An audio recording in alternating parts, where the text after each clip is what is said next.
Hello, everybody, and welcome to the G4A show. I have no idea what episode number this is because I haven't checked. My name is Jordan. We've been away for a while because I've been half dead, so I apologize for that. But today we are back to recap the Game Awards, which happened very recently. At time of recording, it happened last night. And as you can see, if you're on YouTube, below me, we have Jeff from Analog Stick Gaming. How are you, Jeff? I'm doing pretty good. Good. And we also have NBZ below me because, Hello. you were here to make some Game Awards predictions and we have to find out who won these predictions. Yeah, sure. I'm There's glad no way that we can know.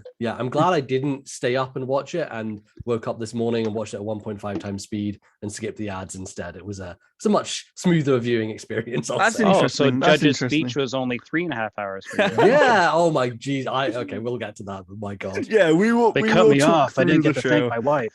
We'll talk through the show. Bill Clinton showed up. Yeah, we'll I didn't actually watch. Did he actually? You don't want to know. Don't worry about it. I don't know. I feel like I do. Your favorite Reformed unorthodox And of course, rabbi, that's what Bill that Clinton did not show you up. can hear right there the voice of Mr. Eat Sleep Game himself, Luke, who right now is figuring out who won our predictions. I'm doing all the legwork, boys. I'm doing the So, legwork. Luke, how are you? It's been a while since you've been on the show. Yeah, keeping busy. Yeah. You've been doing a lot of videos. I think you've been doing a bit of a God of War playthrough recently. So I have indeed. people should check that out. If you're not on the YouTube right now, go over to Eat Sleep Game on YouTube. The channel is growing massively. We sort of live there currently. It may change in the future. Who knows? It's all being figured out, basically. But subscribe to Eat Sleep Game because Luke does some great videos over there on a regular basis. And sometimes he'll pop up with a weird short clip that will live in your memory forever. So, that sounds about right. Stuff Yeah. out. So, of course, we have to talk about the Game Awards. We are going to talk about some stuff we've been playing as well, but the Game Awards is a big thing, so we're going to get to that first. And I think we should talk about, we'll sort of go through the awards first and who won and kind of some of the surprise winners potentially there and some that we expected to win and didn't win, all that kind of stuff. And then we will talk about announcements because obviously everybody loves announcements. And there were some quite big ones this year, I think, that many people will be happy with.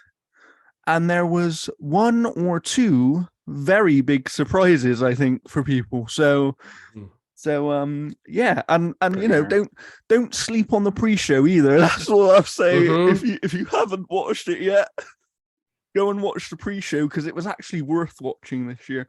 So let's start by going through the award winners. Naman, will you please take us through those? Sure. So the best adaptation winner ended up being Arcane, the League of Legends show, which I think is a good choice, was the best one. I think I voted for that, so that's good. Yeah, same. The most anticipated game was won by The Legend of Zelda Tears of the Kingdom. Keep calling it Breath of the Wild 2. It'll take me a while until I get that into my head. I think that was an obvious one. Probably. Do we want to skip? Wasn't it the winner last year too? No, Elden Ring was because Elden Ring hadn't come out. At that okay. point. Yeah. So, right. You're right. Yeah. You can skip the esports. I was going to say, should we skip all the esports award just like they did on the show? They didn't even read out the names of the nominees for the esports. So why even have the only them? smart choice they made during the pre-show? Yeah. Jeff needs to get big in China, so that's a big deal. Content creator of the year was Ludwig, who's massive, so that makes sense, I guess. I love Ludwig.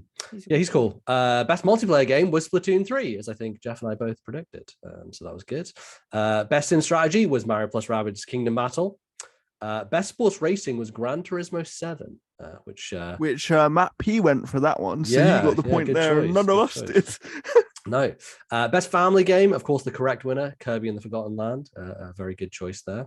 Best fighting game was not Sifu. Unfortunate that it missed out, but it was Multiverses instead, which makes sense. I'm fucking sorry. What? Wait, was it even nominated? Because Yes. Sifu was nominated was as best nominated. fighting game. Yeah. I've played Multiverses. It's not Yeah. like it's fine. Yeah. Well, I mean, the other nominees were like anime games and King of Fighters. So Yeah, you King know. of Fighters was Bro, the way better Sifu option. Yeah. should have been a nailed on. Yeah. Hmm. Well, Sifu was sick. Sifu was sick, but is it really a wasn't a fighting, fighting game? game. That was our No. discussion. The whole game is fighting. yeah. So it's God but of War. But do you know what the worst Nah, but thing that's is, like Luke? sword playing. What the worst thing is, they define the fighting game award as a game that is focused on one-on-one fighting with head-to-head another combat player. is what they said. Yeah, something like that. Yeah. Multiverses. You could play with like 8 people. Like, Yeah. Yeah. Joke. Well, it's, Well, it's you know, head to head though. It's Yeah, it's head-to-head. it's a fighting game built upon competition. exactly. And Sifu doesn't even have multiplayer. So why It would be cool if it did, though. Best RPG, of course, was Elden Ring. As much as Jeff and I would have loved Xenoblade to win it, it did not. Xenoblade was sadly. robbed. Was robbed. Best action adventure, God of War Ragnarok, of course. Best action game, Bayonetta 3, which I'm literally on the last chapter of right now. I'm cramming to Nice, finish it before the nice. end of the year. That game is very good. Innovation and accessibility goes to God of War Ragnarok as well. I think it probably should have gone to Last of Us, but I think recency bias plays a big role there. In terms I of that think, one, look, those were the two choices for that Yeah, category. for And sure. I think the reason we all said Last of Us for that one was because the way we looked at it was making an older game accessible to a Yeah. new audience. Mhm. And to me, that is more meaningful, but that doesn't discredit anything that the team did on God of Yeah. War, you know, because that was a very highly accessible game as well. I think they had Absolutely. something like over 40 accessibility options. Mhm. So, It's you very know, good. credit to them. Credit to them. Best VR/AR was Moss Book 2, which probably was the only one that had a chance there. Best community support was Final Fantasy 14, which I think also won the other community ongoing game category. So people love that game. Marvel Snap, the obvious winner for best mobile, which it did win. Best debut indie was Stray. Stray also won best indie. Just depressing, frankly. Like looking at the rest of those nominees, the idea that Stray wins in both those categories is, whoa. Do you not know. talk ill of my boy.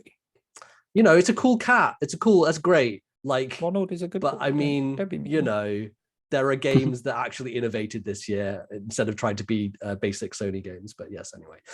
So Stray won awards. Yeah. Best ongoing game was of course Final Fantasy 14.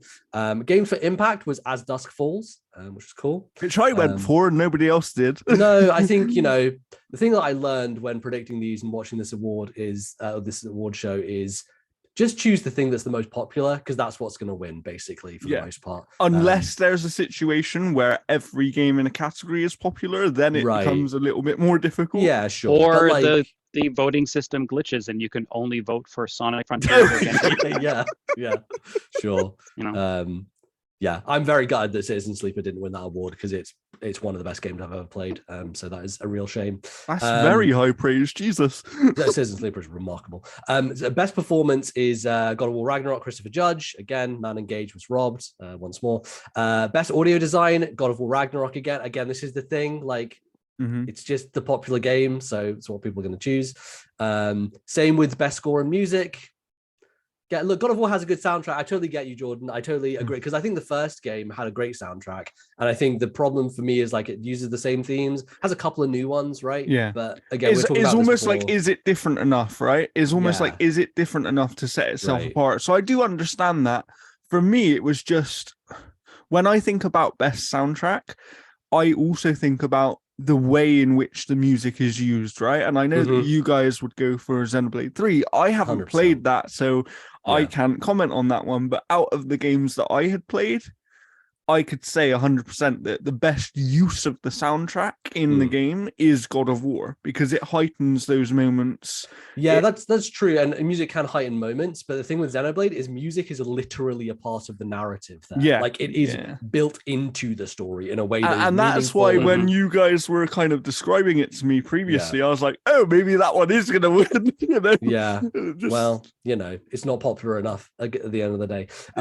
Best art direction goes to Elden Ring, which I think is a good choice. That was good. Yeah, no surprise there, really. When you craft a world like that, it's just, you know, What when you have a world within a world? Yeah. It's just like, yeah, you know what you're doing. You've won. For sure. Best narrative goes to God of War Ragnarok again, which I think it's a good one, good winner. I just finished Plague Tale Innocent, so I'm interested in catching up with Requiem. So I wonder how I'll feel about that. Best game direction was Elden Ring, and of course, Game of the Year was again Elden Ring, deserving winner. So I want to, before we move on to announcements and stuff, I want to talk about these awards a little bit. To me, this reminds me very much of 2018, but I actually think God of War is almost in the Red Dead position this year. It is, yeah, where it won a lot of the kind of not even lesser awards, but just a lot of the not big two awards went to God of War, and then the big two went to Elden Ring. That was kind of what happened in 2018, but God of War won the big two that time, and it didn't win the other ones. Right. Red Dead got a lot of like audio design and stuff like that, music and things like that, right? So it was interesting to see, because I had a feeling that would happen. Like going into it, I was like, because they're going to want to give God of War flowers somewhere, because it is an amazing game. Yeah, it's just that Elden Ring clearly does something that, in terms of gaming, is on a different level, right? We always talk about these games that do sort of push something forward and change the way that games are going to be made. And Elden Ring is one of those games. Culmination of everything that they were working on. Yeah, totally. Like, it's just phenomenal in every aspect. Yes, and while I'm on Elden Ring, just to mess up going through these announcements a little bit, I want to talk about From Software and an announcement that they made, which I think, for anyone paying attention and really ingrained in the industry, we kind of knew this one was coming for a long time. Oh yeah, there were screenshots out of it like 7 months ago. But, I was surprised at how quickly the game is coming, because it's slated for next year. So, Jeff, why don't you tell people what game that is that they announced? Sure. I'm just going to bring up the actual name. Right, there's a subtitle, Armored Core 6, which makes it harder. The Fires of Rubicon. Armored Core 6, so Fires of Rubicon. Settled to be released in 2023. Trailer shows giant robots fighting each other. And it's basically through FromSoft. So it's hard to say exactly how it's going to align itself on the difficulty slider, or whether or not it's going to hold true to FromSoft.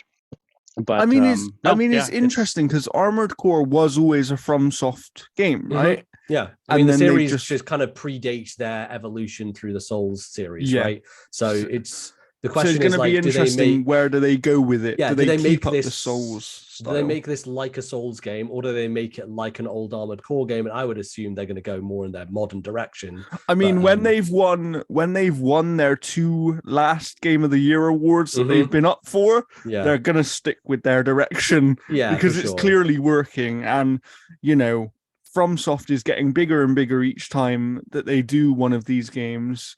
They're a beloved studio. They've kind of hit the point where they know exactly what they're doing with this style of game.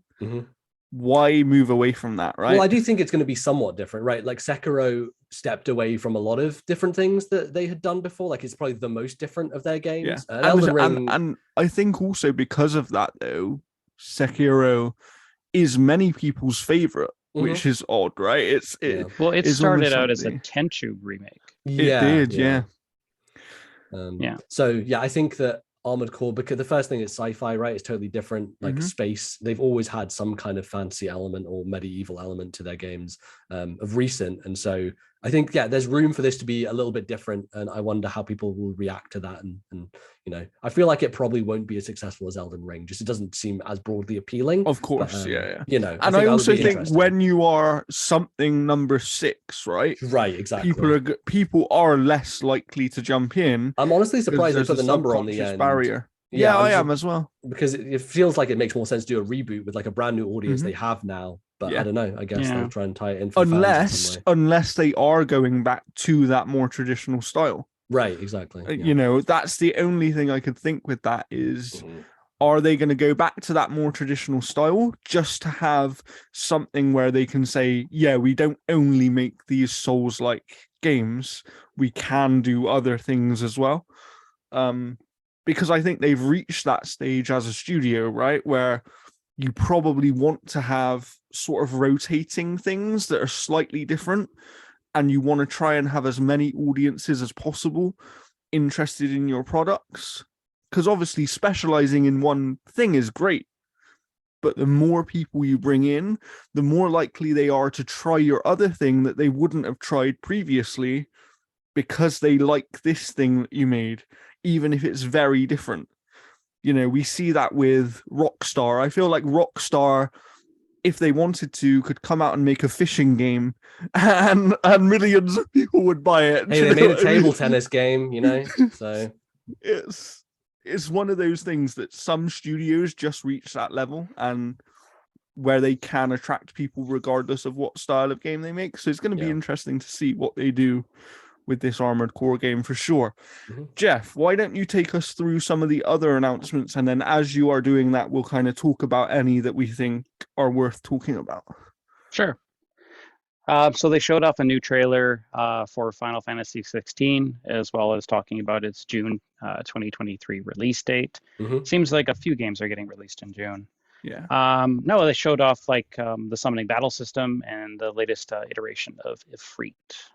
I think it looks really good. it's fantastic.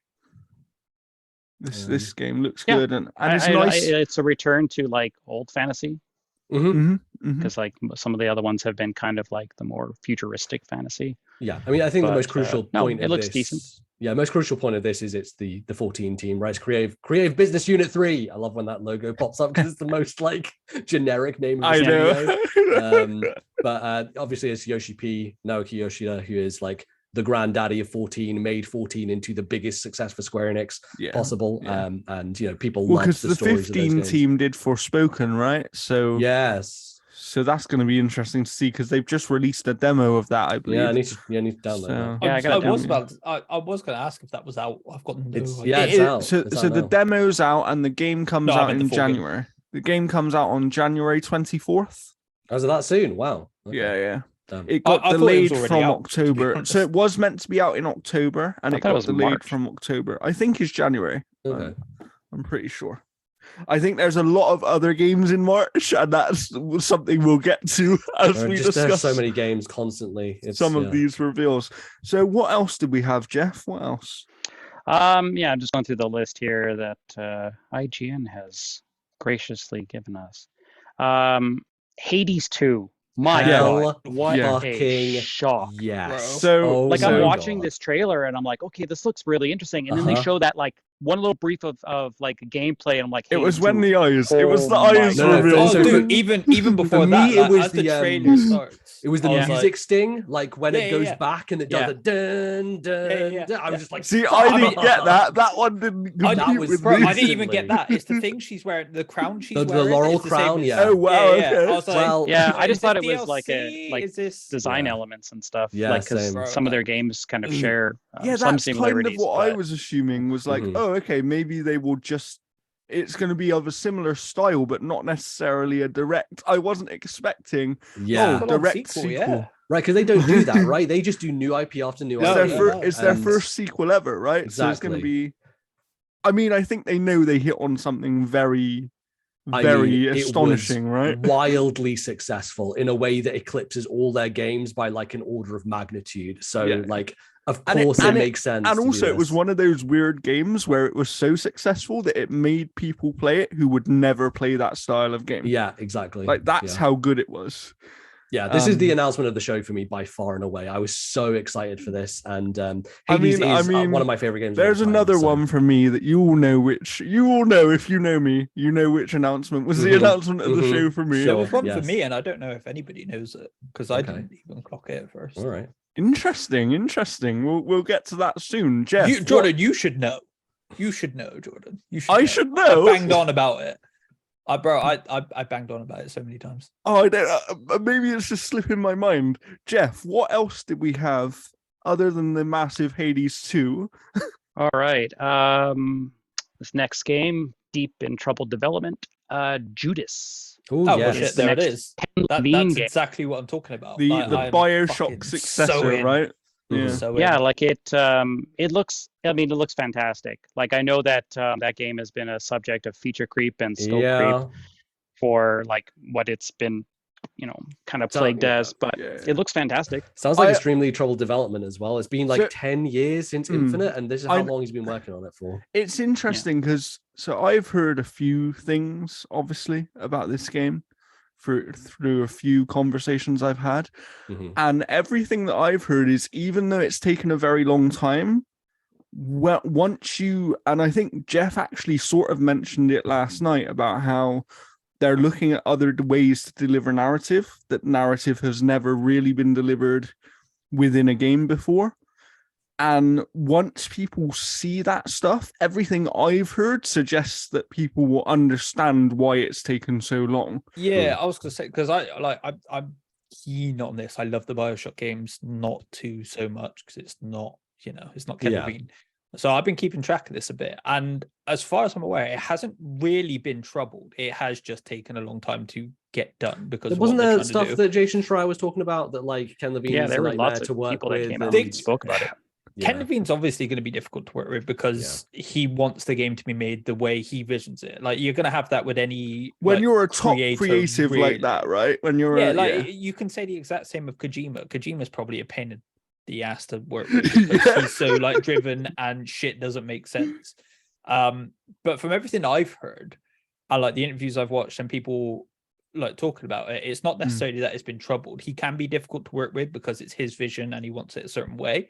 But it doesn't sound like the development was ever in trouble. It just took a long time to actually like come to fruition, sort of thing. It's never been in development hell, at least. That's what my understanding is it's And, like, he never did been in start Yeah, off, I mean, development. I don't know what the definition of development hell is, but taking almost a decade to make a game doesn't sound great to me, But it's not been the whole decade he's been making the game. There was some time off in between because he stepped back. He didn't actually know what he wanted to do, and then He almost decided on retired like at one a small. point. Yeah. I think he looked at like writing for TV and stuff like that as well. Yeah. So there was some time off in between. There was obviously creating the new studio and deciding that they wanted to go smaller. They didn't want to do like Bioshock Infinite again because that like killed them apparently. So it's not been a whole like 10 years of I development. think it's one of those weird things where people, and I mean, Naman, you'll understand this a little bit, but people outside the industry will never fully understand how long things take. And there are games that take 6 years to make when you haven't even, when you've already got an established studio with all your staff in place. They can still take 6 years to make. So actually, is 10 years out of the realm of possibility for a game when you're starting up a brand new studio and you're, you know what I mean? When you're trying to figure out exactly what you want to do as well. It's weird because I think that we hear 10 years and we go, oh, that must mean there's something wrong with it or something's gone wrong. But that's not necessarily the case. Just to kind of put it in perspective a little bit, they were only founded in 2017. Yeah, so the actual studio. Yeah. So it definitely hasn't been a 10-year thing. He might have been throwing around ideas for 10 years, but he didn't have anywhere to put them because he'd left 2K and that sort of stuff behind by that point. But I'm really interested in this game. I'm super in. I'm very excited. I'm as excited for that as I am Hades 2. Nice. I really didn't think they were going to call it Hades 2. For some reason, it just completely slipped my mind. Like it was. And then I remember, like, as soon as Jeff said it, I was like, "Oh, Luke loves Bioshock." I got like, there's my songbird up there. I got one of the I forgot what they're called, but like the old president people. I was really sad when my little like Raven keychain from Bioshock Infinite like broke. I had the same one. Yeah. I had. So I can't remember. Did this game have a date on it, or was it just like no date? an announcement. Interesting. I have a weird connection to this. My sister used to work for a data company, and they did work for Ghost Story Games. And I was always asking her, like, can you find out something what's going on? I was like, I wonder what is Ken Levine doing? And she never really got any intel on it. But I messaged her being like, hey, remember that company you worked with? Hey, they finally announced the game. She's just sending you like random links for Judas Priest songs as like some type of hint. Naman, when are we going to get one of your announcements in the Game Awards? Yeah, look, we're trying. Keely is a hard man to please. We did try and talk to him for a couple of things. But were you the email that was sent? I feel like, I know. Yeah, no. I feel like your company's got a couple of interesting franchises that if some sequels ever pop up, you might be able to get them in. Polygon.com, The Case of the Golden Idol is the third best game of the year. So I mean, it's a hell of a game. Just saying. If you haven't played it, check it out. Absolutely, please do. And yes, we're all friends here, but I'm telling you, as a gamer, like this game is cool. So check it out. It's gonna show up in t-shirts and hats and like the sports string, the favorite of it. It's definitely like, not I can say paid to say this at all. Yeah. Right. So what other announcements do we have, Jeff? So Kojima's bringing us the Nintendo DS2. We got Death Stranding. Fuck yeah! Oh, I thought we were waiting Dark for the Souls. DS2. Yeah. Oh. Yeah. Yeah. So it is weird that they're just calling it DS2. And when Keely was talking to him, he was like, "That's not so his you name. did DS1. Now it's DS." Like, does anyone just say Death Stranding? I don't think it's going to be called Death Stranding. They've said so it's a placeholder. I might be able to give you a little bit of insight on that. Okay. Originally, this game wasn't being made with PlayStation. Originally, this game was going to be a sequel, but it was going to be a PC only game that was being financed by 505 because at the time, PlayStation didn't want to work with Kojima again. And then because of developments elsewhere, which we are all very aware of, it was kind of like, oh, okay, we can't just throw you away because there's this big shark over here, waiting to gobble you up. So essentially, I think that when the game was initially being developed, it might have been like, okay, we actually own the rights to these characters on PC, but we can't use the name because we don't own the IP. Weird. Okay. So it was a very weird situation. That's my understanding, at least, from some conversations I've had, but that might be why the weird naming convention right now. Got you.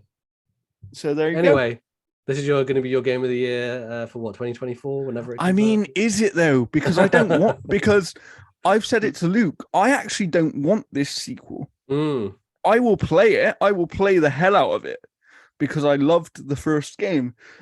But to me, it was one of those games that does not need a sequel. Right, it felt like that to me. Like I thought feels like after he was released from the constraints of Metal Gear and having to make the same series over and over, that he wanted to just make a different thing every time and go weird. But I guess not in this case. But then, knowing Kojima, maybe this is a very different game. I'm sure it is. Yeah, I'm sure. That's one of the weird things is like I was could excited do that. when they showed Fragile like as like a major component. I'm like, oh hey. Are we finally no Norman Reedus? I'm like, this looks great, and then Norman Reedus shows up, and I'm like, God damn it! I did the same thing. I was like, oh yes, back. I'm good. No Norman. Yay, more bad acting. Let's do this. Boring. Yeah, my man was boring. It's interesting though, because with Kojima, obviously, everyone knew he was going to show up in this show. Yeah, but everyone was kind of like, but which one will it be? I was hoping for Overdose. Which game will it be, right? Because we know he has two right now, and he even said that on stage himself. Yeah. So it's interesting that it's this one first, and I don't know any concrete information on it, but it does make me wonder, like, is it something that's a lot closer than people think? Or is this going to be another Death Stranding situation where we're seeing it for the next 2 years before we get a release date, Or is it the kind of thing that actually next summer, maybe he shows gameplay and then it releases at the end of next year? Because I feel like there's a difference between building a brand new IP from the ground up and having to do all this asset work and all that kind of stuff to... okay, we already have this universe established. we have a lot of assets that we can sort of reuse and repurpose. How quickly can we get a sequel out, right? I mean, he seems pretty fast. Yeah. As a team, they seem pretty quick, right? Like, think of how quickly they turned around that first trailer after he was. Well, let the go from Decima Konami. engine's probably extremely versatile too. I'm sure, That's true. That's true. I'm sure there's a lot of back and forth of like improvements that Kojima's team has made, because I think they were thanked in the credits for Horizon 2, right? Like the major thing for me is, as a fan of the first game, I am interested to see whether this second one can sort of improve enough things that people didn't like to bring in a bigger audience. Because the franchise deserves a bigger audience. I think that first game was just missing enough variety for a lot of people. I think that was the biggest complaint that I heard. Yeah, with pizza delivery. Come on. And you know, like I said it to Luke before we started today, but it's like they played into some of the kind of differing aspects of gameplay in the DLC, where they went with more of the action-based stuff, and you could do some of that at the kind of camps in the game, in the first game, but you never needed to, right? You never actually had to do that. So I do wonder whether it's going to be slightly more action-orientated. And I also wonder whether maybe we might play as multiple characters this time around, just because that trailer gave me that impression, at least. Just play as the baby. Oh, I was about to say that. I want to play as the baby. Just has like a whole bunch of like little like Lego block things and stuff on the back, whatever. So yeah, I mean, for me, I've said it before to you guys, but I'm a Kojima guy, right? Like, it doesn't matter what Kojima makes, I'll play it. It could be Stickman, and I'll play it. Like, Stick Fight is a good game. That's a good fun game. I'm a huge fan of the way Kojima tells his stories, and other people hate it, and I get why they hate it, but the reason they hate it is why I love it. That's what was annoying about Death Stranding for me. You just like their tears. I love Kojima. He's great and all, but like, it's such a slow, boring game. Like, if they condensed it down to like 20, 30 yeah, hours, we had this before. Like, didn't you say, like, if it was exactly the same game but 20 hours, you would consider it good or something like that? Yeah, there's a lot of games like that. There's just so much bloat in, I feel like, in a lot of games these days. For sure. For sure. So, what else did we have, Jeff? We have Hobb and Shaw's Black Superman, Idris Elba joining Cyberpunk 2077 Phantom Liberty. Yeah, this was cool. I was so confused then. I was like, wait, but The Rock was Black Superman. He was... that really threw me off for a second. And I was so confused. Yeah, yeah, I think this was cool. I think it was a nice, neat little surprise for that game. I think they're charging for this, right? It's the first thing they're actually going to. This is their paid DLC, one, like yeah. Heart and Stone for Witcher and whatnot. Yeah, I mean, it seems like it's a significant DLC, and somehow they seem to have rescued Cyberpunk 2077. Yeah, thanks to that Netflix show. Seems like did a number on people's impression. But yeah, I want to go back to this game at some point. I've got a PC to run it now, so I'm just wondering how it ties into the narrative, because like you've got a ticking time bomb for like a story in there. So if this takes place before then, they're like, yeah, no, hey, you know, we've got like 4 hours to kill. Let's go do this little mission for the government. It's going to be interesting to see for sure. Did they put a date on this one? I can't remember. Do we know if they put a date on it? Just says major 2023 expansion. Okay, interesting. Because I thought we might have got a date for this one, because it's one of those where people have been waiting for a little while. Let me see. They have I posted a about, news article for it.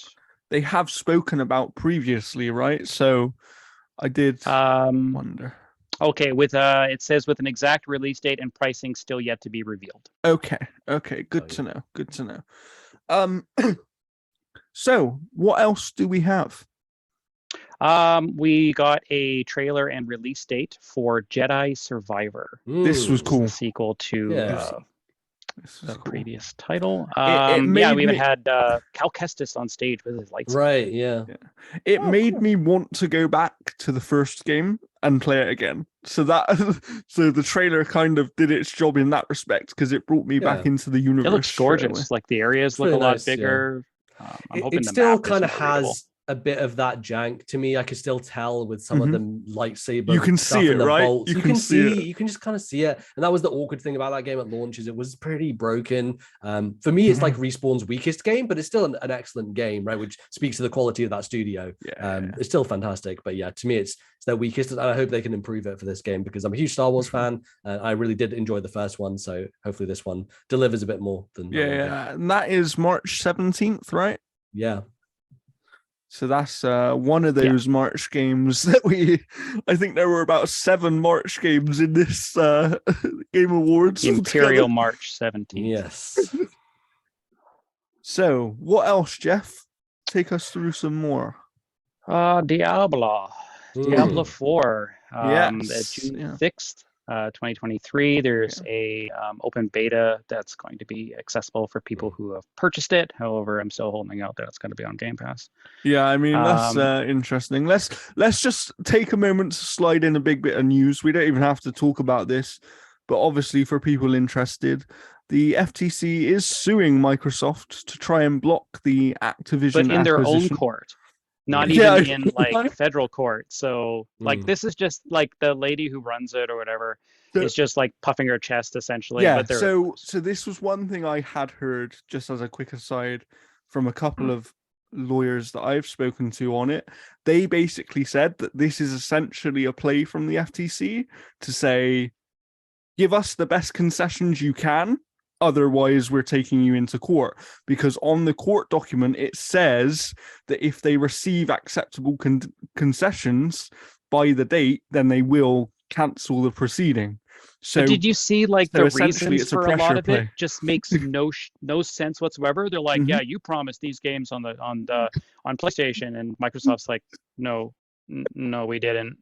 Like, yeah, it's so weird. Some of the reasons it is weird. It is weird. They're a bunch of idiots. One thing I've heard, and I don't live in America, but one thing I have heard is that it's a massive political play, apparently. So, we'll see what happens there. But I'm kind of with you, Jeff. I'm not purchasing this game kind of now. Well, if it's not going to be on Game Pass, I will totally buy it because Diablo 4 looks fucking amazing. It does look amazing. It does look amazing. If it's going to be on Game Pass, then it's going to help me on my budget. They're clever with their release date, though, aren't they? Let's talk about that for 1 second. Like 6/6/23. They know what they're doing there. It's meant to be 666, right? 2 times 3, 6. But they can't delay it 3 more years, Jordan. Yeah, I know. Yeah. I don't know. I think they could. They could probably. I mean, given that, I think there are some stories coming out about development crunching and stuff. Sounds like it's pretty bad. Yeah, they didn't show any gameplay here, did they? I basically skipped the whole segment because I have little to no interest, but I don't think it's a really flashy trailer, but it's just CG stuff, though, right? So I mean, they I think it's because they recently had the previews and stuff, right? So that I don't actually think they need to show gameplay anymore. Yeah. I'm odd with Diablo because I've tried a couple of them now, and I always enjoy them, but I never enjoy them enough to play them by myself. And I always think, that means the game is missing something for me. Yeah, because I think a lot of people play through it co-op, though, right? It's like a kind of ritual for people.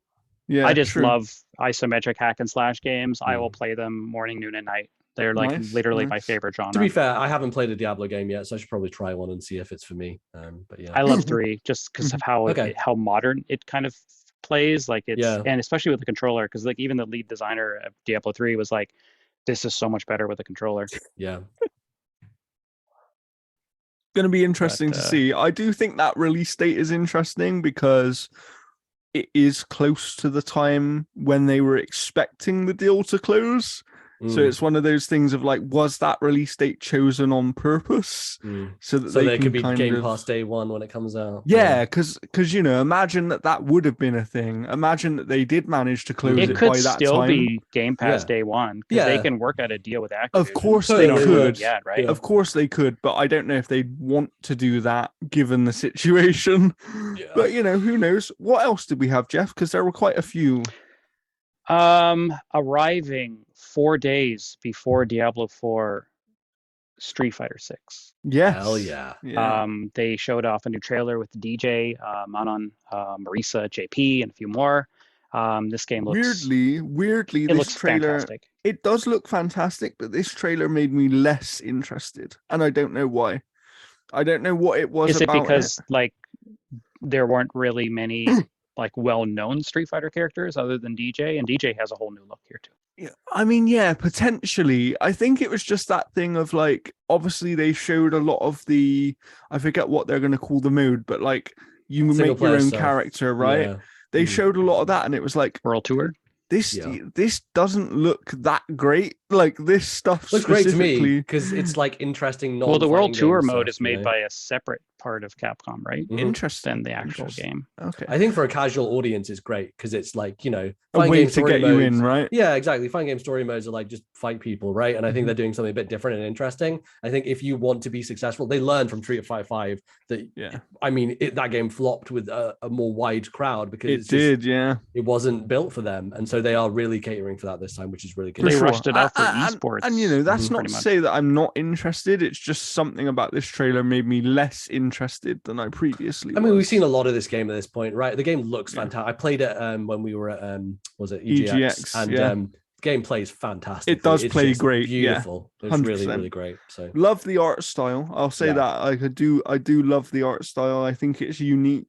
You know, within fighting games, at least from what I can see, it's quite unique. And yeah, it does play very well. I think they've made the gameplay almost I don't want to say easier because it's not easier. I think it's just more accessible to more types of players. yeah, just looks good and Mm. feels fun. You know, So Yeah. so they've done well with that. And So with that's, another fighting game that looks good, let's go on to Tekken 8. hell yeah, That game Devil looks Jin, Gorgeous. Yeah, Holy hell.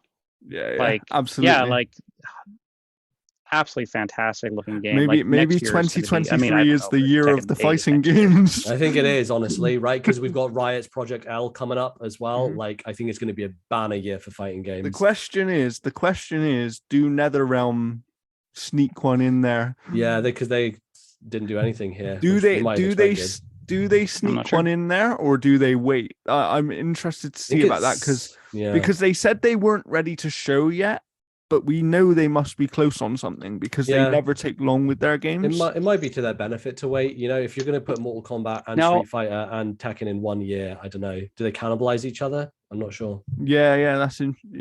I'm That's still true. wondering whether or not they had a scramble because, like, with the WB merger, like maybe they were working on Injustice 3 and had to scrap Mm. it. Maybe You know, like maybe that is a or maybe it was realistic put on hold option for a little there, while, but- right, until they knew what was going on. I don't think they're actually working on another Injustice game. Aren't they Yeah, doing I that thought one that No, was with but the I'm, Resident City I'm Evil saying one? like right after Mortal Kombat 12 So I think, or well, I Mortal think Kombat 11 Ed or whatever. Boon himself has teased, hasn't he, that it's either going to be Injustice The 3 Marvel one, I think. or thingy, but it's like, is he misleading people to Yeah, then Ed Boon have a lies on surprise? Twitter all the time. Yeah, So yeah. I'm not sure. So what else do we have, Jeff?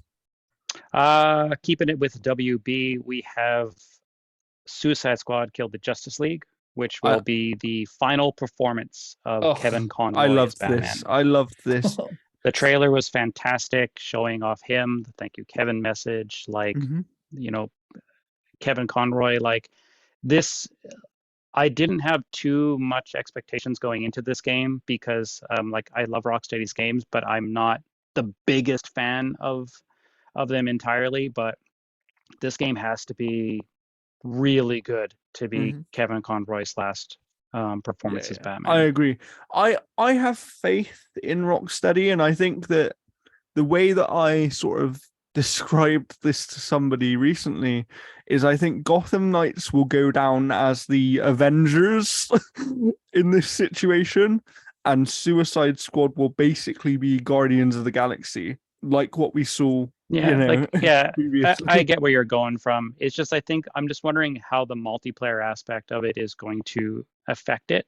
Yeah, absolutely. So that's Um, that's the unknown, right? Because we know that Rocksteady can craft a great game, but how will they deal with that extra added layer of, okay, now you can play it together with a friend, and how does that actually change how the game plays and systems within the game and that kind of stuff. So it's going to be interesting to see, but I just think, as we've seen with many studios in the past, I'm not saying studios, don't ever fail, but usually if you've got the talent, if you're that, if you're that level of talent, you can kind of do anything in terms of any style of game. Look at Guerrilla Games going from Killzone to Horizon, and yeah, okay, there were things that were wrong with that first game that needed improvement, but actually, for as significant as a jump that was, it was a very, very good game,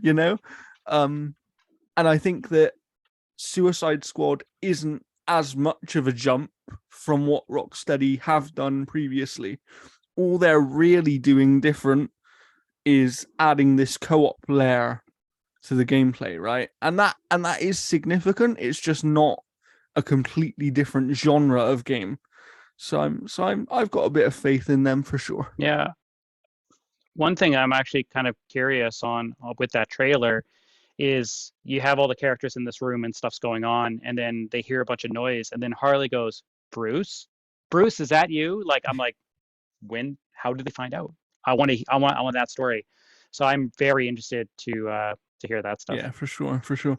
Luke, I know that you are somewhat of a DC fan, DC guy. How did you feel about this trailer? I don't know. It is kind of the same as I feel about all the rest of them. It's like, yeah, that's cool animation. The characters look fine, but what is this game? Okay, I'm kind of in the same place as I think both the other guys said. Like, how is the multiplayer stuff going to weave in? Because that's been my issue the whole time.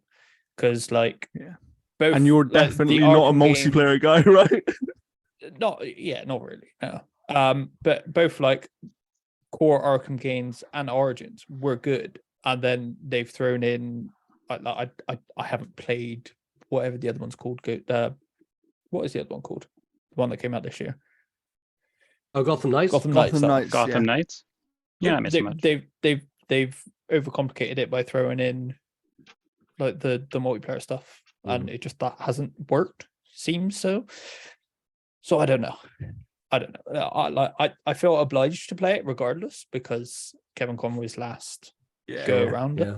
I think a lot of people will be in that boat, right? Like a lot of people will play it just because of that. Also, I think Rocksteady just have a bar of quality that they meet for sure. Really. So for sure, yeah. And they haven't really let people down yet, right? Like the ones that have let people down a bit haven't been them. Like, yes, okay, it might have been using their. I don't know. Arkham Knight let me down a lot. Yeah, Arkham Knight on PC Arkham especially Knight was. It's a whole new character. We swear. Yeah. yeah, that's true. Speaking of the Arkham games and stuff, it made me think of Splash Damage because they announced a new game. Yeah, that was some trailer. You have the cover of, I can't remember what song it was, playing in the background. That was actually a pretty decent cover, and it shows a bunch of characters kind of interacting with an interface from the view of the interface. And you see this army going on, and this war going on with this huge army of weird bug creature type of weird things, flying stuff, and then all of a sudden you see these robotic hands, and then it cuts to Transformers reactivate. That was weird, trailer, right? It was yeah. I was watching somebody react at the same time as kind of watching my own thing, and the person was like, how did I just not even clock that was a Transformers game? Like they said, I just want to know what kind of game it is, because if it turns out to be a turn-based or card game or something like that, because I don't even know what kind of online action game. Interesting. Okay, so is it online Avengers or? Well, the interesting thing is obviously Splash Damage did they did the multiplayer for the last 2 Gears games, and they also made Gears Tactics. But then they have, they did I don't know how the multiplayer was in Arkham Origins, but they apparently did that as well. Okay. And then what they are potentially the biggest flop that they are known for was a game called Brink, which was Brink. God, I remember seeing copies of that in my local Tesco because no one was buying it. It came with the PS3. I bought. Yeah. I was like, what the hell is this? It's I've just free looked at copy the of Brink trailer. with every 7-Up. Mm-hmm. The trailer of Transformers Reactivate is giving me strong Transformers, whatever the one where you followed Christian Bale was. War for Cybertron or those ones? No. No, not Genesis. Oh wait, you said Transformers. You mean Terminator? Salvation? I meant Terminator. Sorry, yes. Salvation. It just looks like that. Like, why are there humans? I don't care about humans. Transformers. Do you know what? If I get a good Transformers game, I don't actually care. Well, play Transformers Devastation. That's it. Transformers Devastation's good. Yeah, and even like the War for Cybertron, like all the High Moon. Those games were fantastic. I've only played 2 of them. I don't know if the third one's good, but Platinum Transformers game was supposedly okay as well. The only licensed game that was like decent from them. That's Devastation. Yeah. Right. So let's reel off a few more big ones here, Jeff. Sure. So we basically got a official clip for the Super Mario Brothers movie, which has some fantastic sound and music. I know I'm pumped for it. It looks really good. Loads of little references in the trailer you could see. It's nice to get an actual scene and not just like trailer bits and stuff, because like that looks great. We also got the DLC trailer for Horizon Forbidden West for Burning Shores, exclusively for PS5. So I'm wondering how the PS4 players are going to deal with that. That comes out on April 19th, which seems very quick to see an expansion a year after. It depends how big it is, I guess. Yeah. Whether or not half of it takes place in the because old I can't remember so they did Frozen Wilds for the first game, right? Yeah. Do we know how long after the original release of that game the DLC it was about released? a year as well. It could just be that they were working on it like while like that game had delays and stuff too. And it could have also been that maybe it was something exclusive to PS5 though. Like, what about the PS4 users? Yeah, that's what that's I'm really concerned about. That is an odd choice. Jim Ryan has a recommendation for people who don't have PS5s. Buy one. Yeah. Who wants to play those old games? Who wants to play those old games? They look like crap, right? Zero Dawn fuck that shit. Came out at the end of February 2017. Okay. Frozen Wilds came out November 2017. Wow, so that was actually the same year. Yeah. So this is slightly They have longer. got multiple teams though, haven't they? So like I wouldn't be shocked that they can. And also, like Jeff said, it it very well could be something that was developed at the same time with kind of a DLC plan in mind. So who knows? What else, Jeff? So we'll burn through a couple here. Crash Team Rumble looks to be like a 4v4 multiplayer game coming out next year. What a weird choice, can I just say?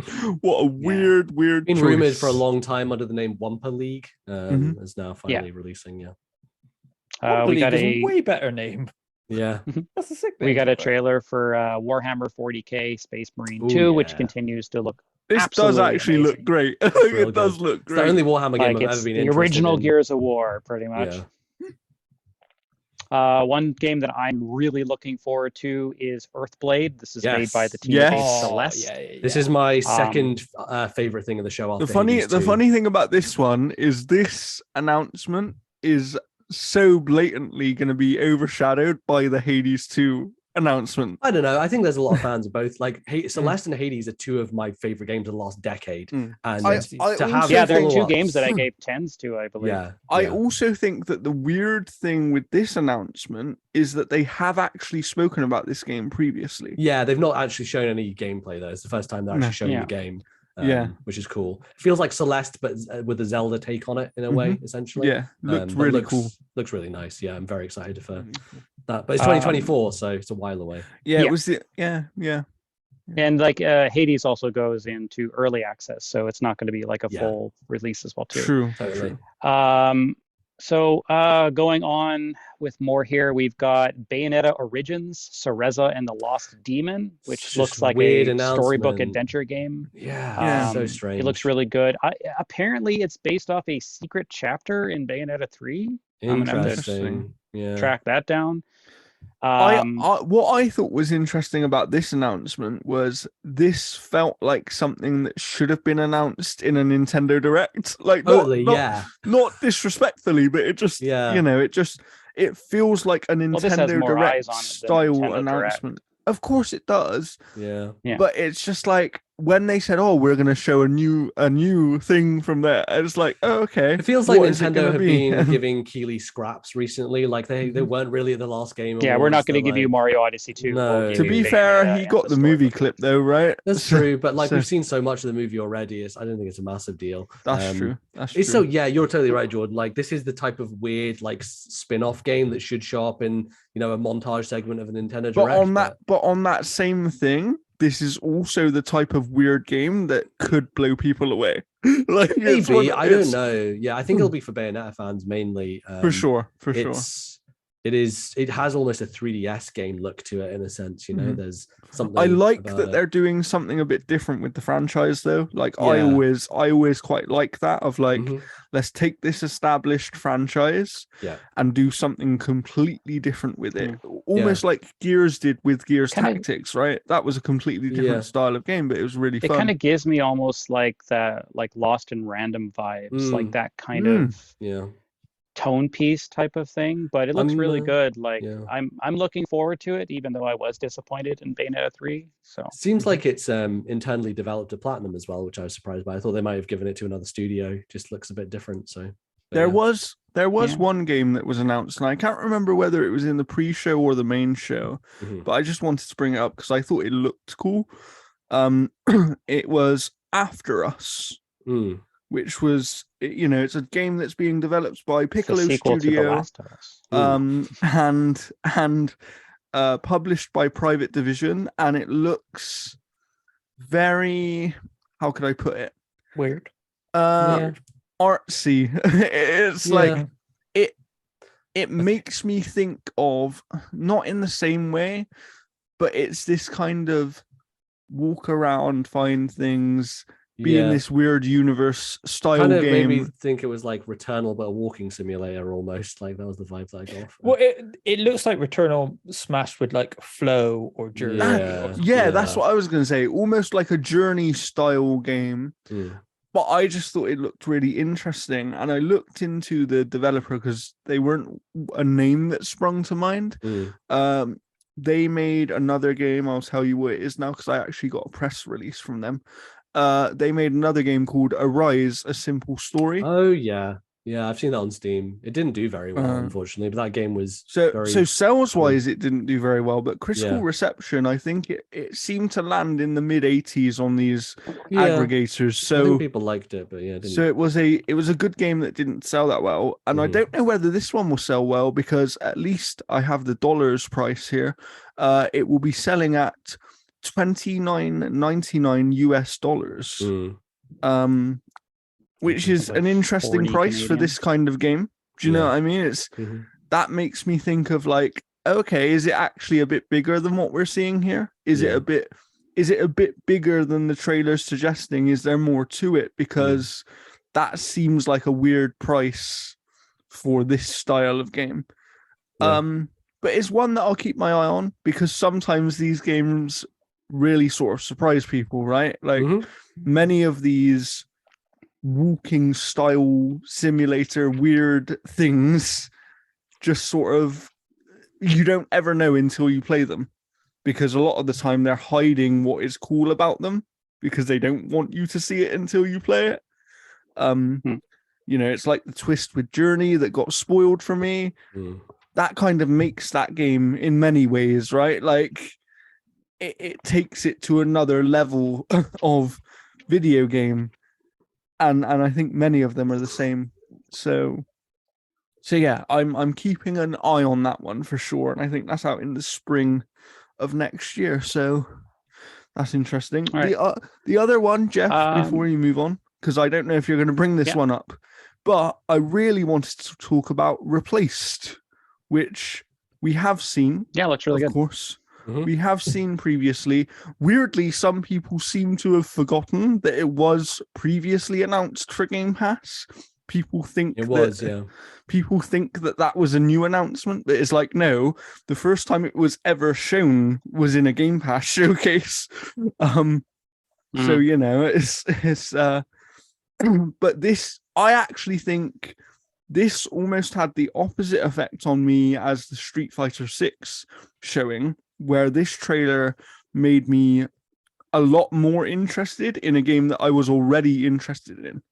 There seems to be a lot more variety to it than I expected in terms of environments, in terms of things that you're potentially doing in the game. And yeah, I think it just looks really, really cool. I think it'll be one of the surprise hits of next year, most likely. That would be my little small bet for 2023, is Replaced being somewhat of a surprise hit. So who of you saw this trailer, and what did you think of it? Because I'm intrigued. Yeah, it looks good. I mean, it's weird because there has been games that have looked like this previously, and I think was it the last night? Was this another one? Yeah. My hope is that it's not style over substance, because to me it feels like it might be style over substance. It just kind of depends how it plays, you know. Like looking at stuff for Somerville I was excited for, and then it came out and like you know, like, so I'm just a bit hesitant about these games sometimes, because they're like, wow, they look flashy. Did they actually deliver from a game? So I can be, but I think that's where Game Pass comes in for me, especially when these games are on Game Pass. I'm going to try them anyway, right? Because all I'm risking is my time, but these games are so short that it's not actually a massive commitment. Speaking of Somerville, because I don't know anyone who's played it yet. I know you don't like it from what you just said there. Well, I haven't played. I'd heard really terrible things, so I just didn't even bother downloading it. You know? Interesting, because the only person that I do know who's played it from another podcast said that. So he gave two impressions on it. It was one when he was halfway through, and then one when he finished the game. And halfway through, he hated it. Like, he really disliked it. But then he knew that he only had like 2 hours left or something. So he was like, I might as well finish it just to see it through. And by the time he had finished it, he sort of explained that in the second half of the game, there are things that happen narratively that completely changed his outlook on the game. And he thinks that potentially the issue for this style of game now is they're all sort of compared to Limbo and Inside and these similar types of games, where those are kind of the best of the best. And it's almost like, even if you're still good, you're bad by comparison. So you just maybe don't get what you deserve. And I thought it was interesting, because it's like, we've all had that playing a game, right? We've all had that playing a game where we go, yeah, this isn't bad. I'd just rather play this other game that I know does it better. And I think that's such a shame for games like that, because as you said, especially with these kind of smaller indie style games, there are so many of them coming out now.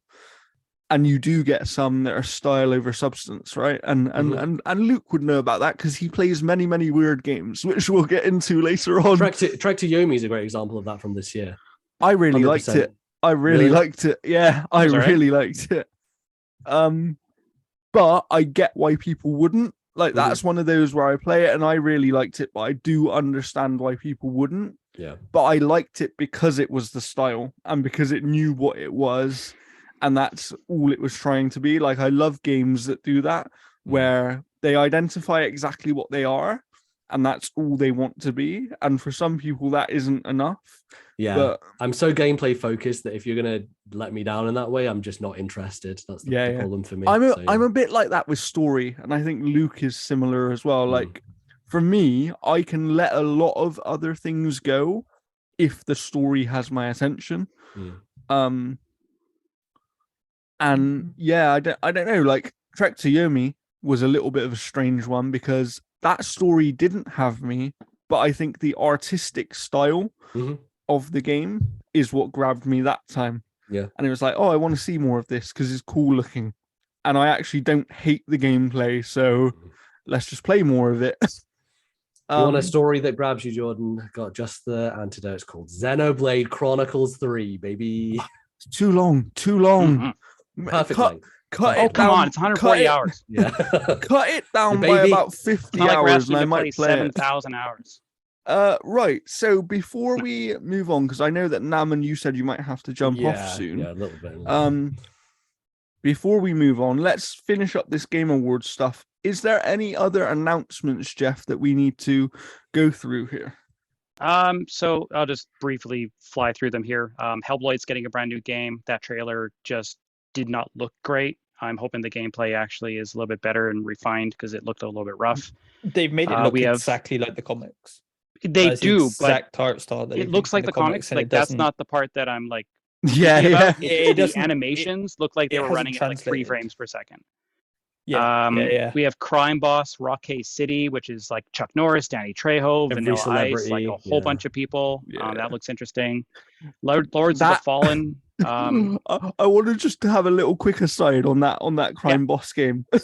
The way they introduced it was so weird. Yeah. It was so weird. And then the other thing is, I feel like that game is setting itself up to it will either be amazing, and it will be like it will scratch an itch for people who want a Vice City style game, or it will be a first person version of Saints Row that people really don't like because it just doesn't do much. I see no universe in which this is amazing. I think this is going to be trash. Frankly. Yeah, that's my thing. That's my thing. I it's one of those where it's like, okay, you've got a huge cast. It's got Vanilla Ice in it. Yeah. Come on, it can't be good. No, I know, right? The reason this is here is because Jeff Keighley likes having celebrities in his show. You know? I was gonna say that's pretty much all the game is probably going to be. It is. It's just just celebrities. it's that guy. Yeah. It's like, hey, you were on CSI for 3 episodes. Perfect. Yeah. Absolutely. So we got Lords of the Fallen showed some first gameplay for its game. We got PC ports of both Last of Us Part 1 and Returnal coming. Nice. We have the glitched vote of oh wait, no, that's they're starting to go into weird things here. Okay. Then we also had the release window for Baldur's Gate 3, which showed off the brand new trailer.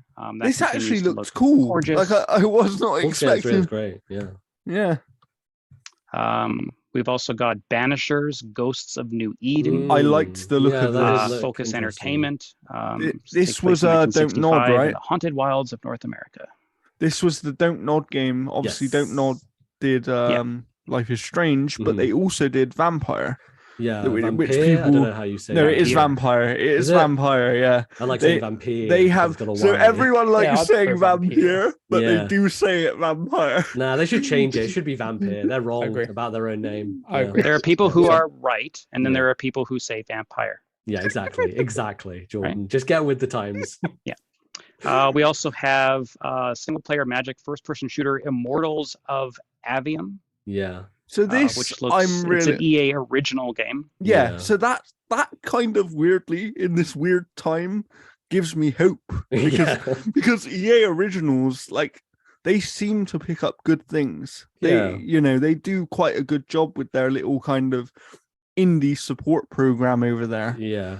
I do think they probably should have helped them with the name because this is one of the most generic. Forgettable. I thought it was a bad name. What a terrible name for a video game. Like, it sounds like they got a good team working on it though. Because it says they've got people that used to work on Dead Space, Halo. And it's Immortals, AAA. They're all Rising. AAA developers. Yeah, exactly. Like every single person on this game that I know of is a former AAA developer. Yeah, so, I mean they worked on Dead Space, Halo, BioShock. Like you've got a decent stacked team there. I feel like this is one where EA probably went, oh, let's get in with this team now, so that if it is successful and they kind of we can cultivate a relationship to purchase them later on. It's probably one of those. We also got Gearbox. They announced Remnant 2, which looks fucking awesome. That game looks so good. I never played the first game, but that did look cool. It's really good. we also got another gorgeous looking game in Blue Protocol, which is like a anime inspired I was MMORPG. I was surprised to be interested by this, and I was also surprised that it's being supported obviously by Amazon Games, like they are part of the publishing team there, but it's not going to be anything to do with them. You know, Luna's not really in existence when it comes to this game, which I thought was interesting, because it's like, okay, are you just gonna? You clearly want to still be in games. Does that mean you're just gonna start? Publishing games now? I think that's what they're doing. Like Lost Ark was a massive success for them, and they just published it, right? They didn't have to develop anything like with New World, so I think it's a safer, easier bet for them. Yeah, for sure. It did, but yeah, it looked cool. We also had the Return to Castlevania DLC for Dead Cells. Fuck yes. This was cool. Which comes out Q1 2023, which looks fantastic. Gives me hope Valiant that Konami will lend out their IP to more people, because you know, if they're doing this, then they will. I think it's like the third different creator that have been like, yeah, we want to make a Castlevania game recently, because like the FromSoft guys, they want to, obviously. And then Eric Williams said, didn't he? Yeah, the director of God of War wants to make one. I think the thing is, they've probably got to the point where they've realized, yeah, we're never going to do anything with this, and we can make a lot of money by allowing other people to use these IPs and make great games with them. You know, it's if they get the right deals, as much as I hate business, really, if they get the right deals, they can make millions and millions without ever having to develop a game again, you know? And yet they can still have their legacy in gaming because they will own those IPs. So you know, be smart is what I'd say. Give somebody Metal Gear, please.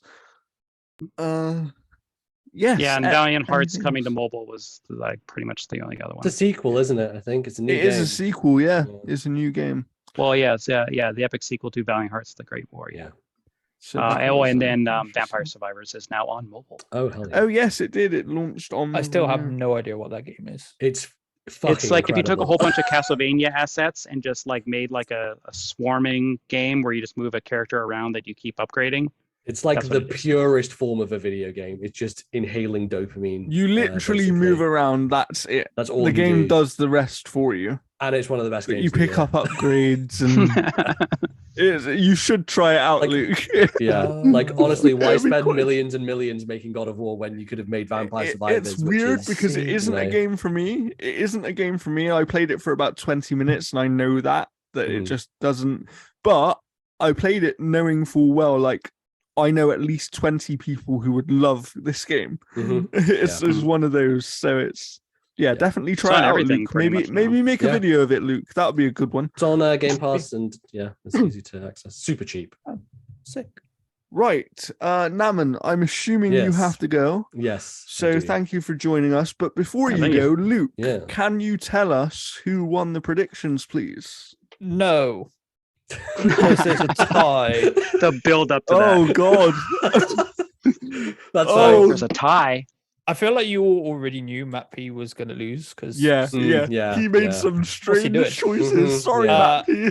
Jeff comes in third, and Jordan and NBC are both tied on 17. I counted 3 times. Wow! Nice. So we're going to do a really quick tiebreaker. Okay. Right. I've been watching a lot of videos that have been doing this recently, so this is where it comes from. Okay. I want you starting with 2022 and going backwards. Yeah. To list each game of the year from 2022 to 2014. So how do we do this? Just go back and forth between us, or what? I don't really mind. Sure. How do we want to do it? If we go, one of you gives a list, then. Or you both. And if either of us is wrong, no, you know what? We're going to both do it at the same time. So I'll say a year, and you both tell me what the game of the year was that year, and then the first person to get wrong loses. So obviously, Elden Ring. What was last year's? Take Two. It takes two. It takes two. Yeah. Cool. 2020. Last of Us Part 2. 2020. Last of Us Part 2. Yeah. Okay. 2019. 2019 was Sekiro. Shadows Die Twice. Yeah. 2018. God of War. God of War 2018. I said Ragnarok. 2017. Breath of the Wild. Yes. 2016. Overwatch. There you go. I wouldn't have got that one. There you go. Does that mean you forfeit then? Yeah, I wouldn't have got that. Okay, cool. So, I can go. I can keep going. I won't give you. 2015 is Witcher 3. 2014 I would have got Inquisition. those. I would have got those. Overwatch is the Overwatch is only the one one that I was wouldn't double. have got. Yeah. Oh, okay. Well, Jordan forfeited, so GG. Well, I'm You were so happy with close. I'm happy with a tie because I've never come close. As Luke No, knows. no, you've been dead both times. that we've I've done always- before. I'll take it. You've been dead both times. So that means for people who don't know that NBZ in our Game of the Year episode gets the deciding vote in the Ooh. event of a Okay, points tie. actually, I'm not even sad that I lost because if there is a magical world where Xenoblade is tied for Game of the Year, Yes. we win anyway. We win, baby. It's over. Looking I forward mean, to I that. can if I'm on there, I can absolutely tell you that none of my games that I would ever I pick know. are gonna be I picked would by love anybody else. if Luke can show up, he will be on there just to give his crazy list Awesome. because that Just will put be Xenoblade hilarious. as your Game of the Year, Luke. Yeah, That's do all it. you need to That's do. what, yes, easy. All right, cool. Yeah. I'll play it for 5 minutes before we get there. Sweet. it. Sounds good. All good. We have a deal. Lovely. Right. Well, Yeah, MBZ, I got a jet. thank Thanks, you for guys. joining us, and we will see you Appreciate it. soon. Lovely. See you guys. Ta-da. So, guys, let's. We got about 15 minutes left here. I want to talk a little bit about what we've been playing. I am going to go to Luke first because you haven't been on in a very long time. So, other than God of War Ragnarok, what have you been playing recently? I don't think Callisto Protocol really counts because it was mostly trying to get the bloody thing to run. Yeah, it took at you a while not on PC, right? It was you know, really bad on PC. bloody Mm. flip book level. I legit have to go on my channel to remember what I've been playing. Nice. Resident Nice. Evil Village, but then OBS crapped out on me, so I didn't get to get Interesting. super far in that. Interesting. Luigi's Mansion 3. Oh, okay. Okay. Such a sick game. Luigi's Mansion 3 is dope. Love Yeah, it. it's pretty good. I always wanted Um, to play that and never got round to it. You absolutely should. It's fantastic. Okay. It's incredible. I finished it and I just kind of been sat there like, man, I just want to play There's it one more. boss I had to do co-op to beat, if I remember correctly. Oh yeah, which But- one? Do you know? I think it was like on a rooftop. It was floating around. It's been a while since I played. Oh it. yeah, that's like the final boss. Okay. Yeah. Yeah, that one. Was But, tricky, yeah, I got there. Yeah, I had to play like co-op or something. It's been way too long. But Mm. yeah, no, it was good. Like I didn't Yeah, think yeah, it was I really like liked the it. most mind-blowing thing, but it was very, very good. No. There are a couple of boss fights in there that I've really liked, but otherwise it was. Do you know what? That's one thing I love about Nintendo is that even their games that aren't the best, aren't mind blowing, are still good, right? They're Yeah, still yeah. good fun.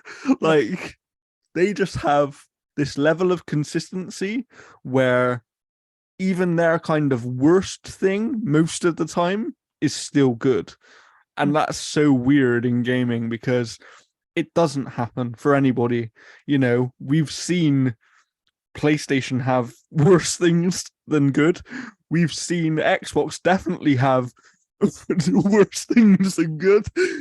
You know, so it doesn't happen very often, especially. They just have the charm that other people don't. They're so focused on crafting like this incredible world and stuff like And that. It's like, and they you don't- know one thing they I'd don't have the say, charm Nintendo it's does. the most basic thing to say, but I also think one thing they realize that a lot of other developers don't is it is okay for the only thing a game does well to be fun. Like it's okay to aim for, let's just make this fun. Like they know that not every Well, game has to blow you away. Yeah, and that was kind of like a lot of the problem I had with like Horizon, for instance. I've seen a lot of people be like, "Oh, Horizon was, it was robbed," and I'm like, it was kind of boring though, wasn't it? Like, come on, like It was definitely not robbed. Yeah, No, it wasn't. there wasn't It there absolutely wasn't wasn't. any awards that I credit to the team over there. I do think it's a great game, but there were no awards I look at where I go, oh yeah, Horizon probably should have won here.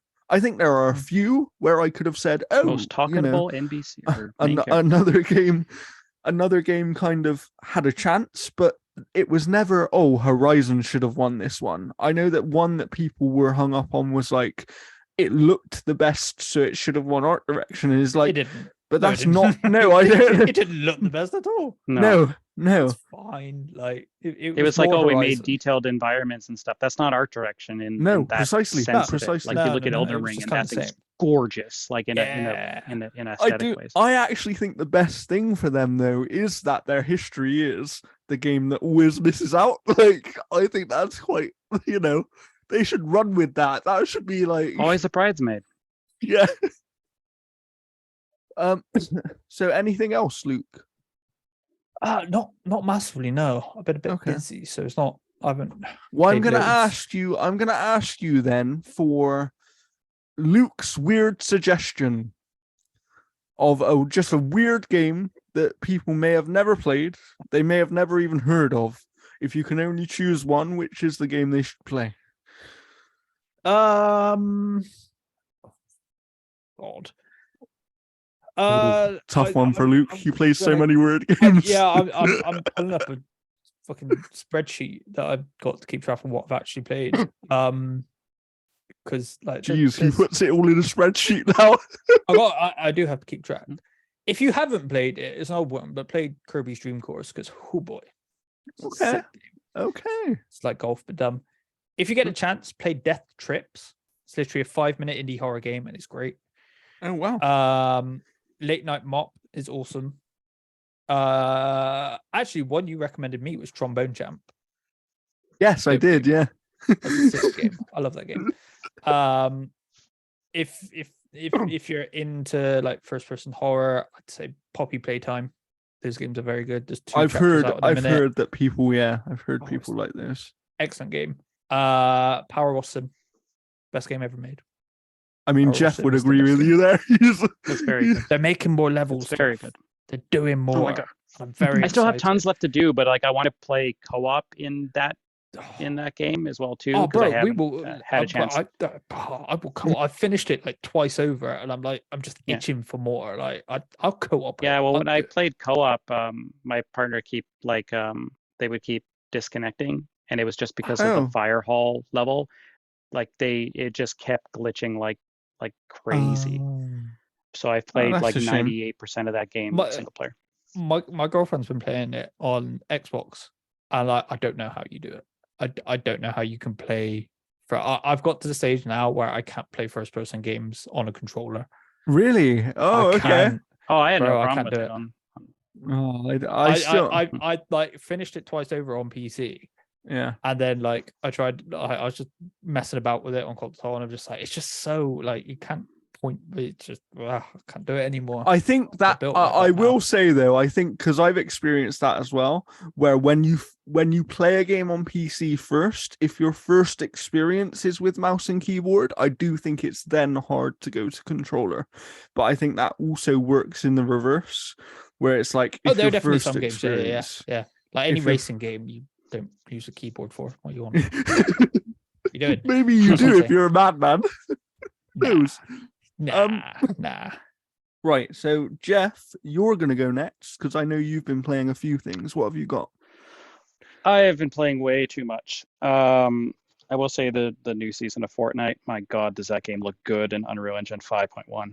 Oh my God, it's gorgeous. Makes you excited for other games coming up in Unreal Engine 5, right?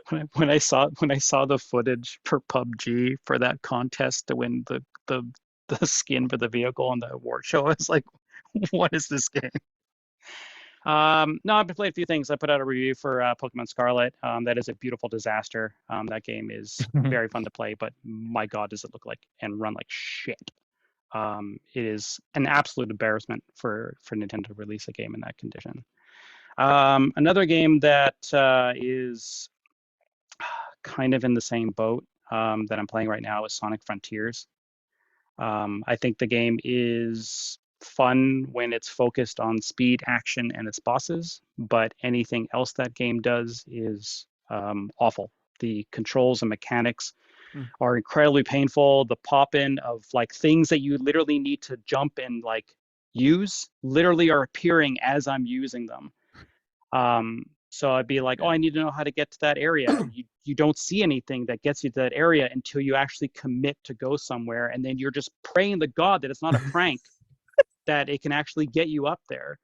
I But, was when I the when I second was last playing a level- bit of that, when I was playing a little bit of that, because I could only get so far in it, I was hoping and Yeah. praying to God that one of them would be a prank, just for like, oh yeah, I was like, is this going to get me going up there, or am I going to look at the map and I'm going to be on the other side of it at some point? the weird But thing that I will like, say is what I was able to play of Frontiers, I actually did really enjoy, but I agree with all your criticisms.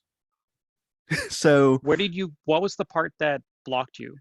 So for me, it was one of the boss. Well, I don't even know if it was like a mini boss where the camera zoomed so far out that I physically couldn't see what I was doing, and it just. I can't lie, boys. Like, I'm buying it currently. There's this is for Riot.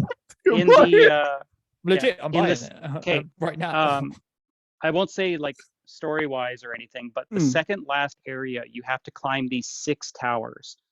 And the second tower, if you fail it, you have to go and jump into the ocean and die so you can respawn the coins used to get up some of the things. Oh my god. And the jump, the slide is done in such a way where if you don't get it perfect, you don't get anywhere close to it. Do you know what? And it is so frustrating.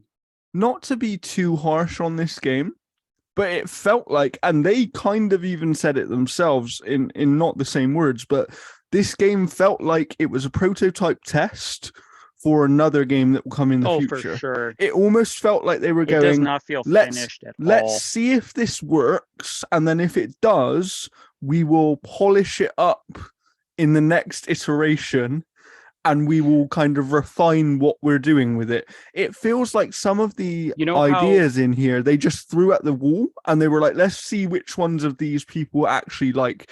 Luke, you should play it because it is hilarious. I legit just bought it. I'm going to install it. Like, you know how Respawn does that prototyping thing where they basically play with a whole bunch of stuff for a year before they actually start making the game? Sonic Frontiers feels like that thing where they're like, let's just toss as much stuff in the world and see what's actually fun, and then they just shipped it. It's like someone accidentally hit ship. Yeah. Like the story and stuff is weird. Like it's not great. It repeats a lot of the same kind of stuff where you're like, go to an area, collect these things, talk to someone, but it'd be like, talk to Tails, and you go and talk to Tails. And then immediately after you're done talking to Tails, the next objective, talk to Tails, but he's on the other side of the map. You go to the other side of the map, talk to Tails. Next objective, talk to Tails. He's on the other side of the map. Oh, so it's Death Stranding. It's fucked. Like, and it plays like. One thing I really will say though is, at least when it's doing the Sonic gameplay you expect, but within an open world space, it is the best that Sonic has ever felt, in my opinion. Like these open areas. Just wait and play more, Jordan, if you can. Because I mean, I would if I could. Did you play Sonic?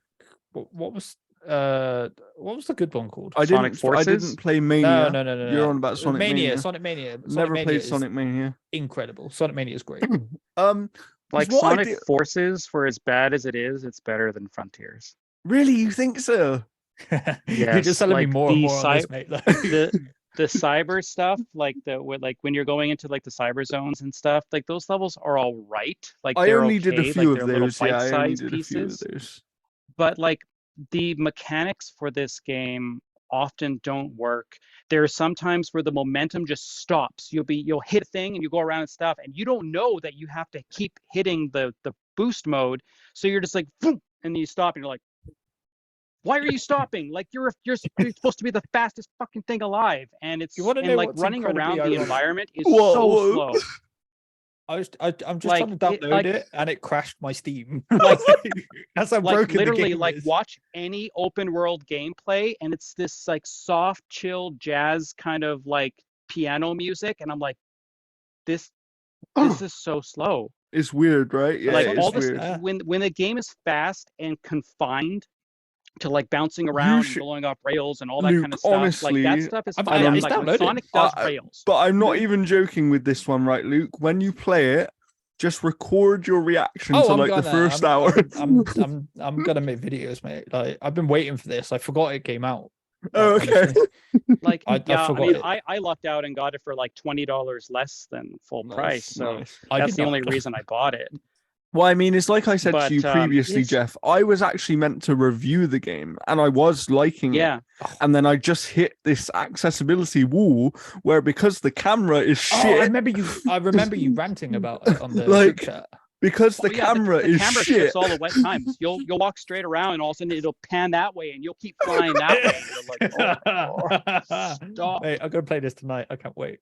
I'm excited. It is just so incredibly Who needs frustrating. God of Like, and War? the thing is, like, I can see what they're trying to do here. Yeah. But for me, the controls and mechanics and camera are It's- just absolute dog shit.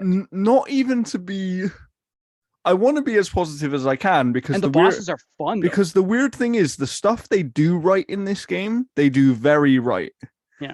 And then the rest of it is I like just the references to the old games. Like Sonic's like, hey, remember that time that we did this? And I'm like, yes, I do remember that time. That's amazing. Like all those little things are great. It's so And strange. the voice of Sonic is It's bad. so strange. Whoever they got to voice Sonic this time is just. Have you played anything else, Jeff, before I move on to mine?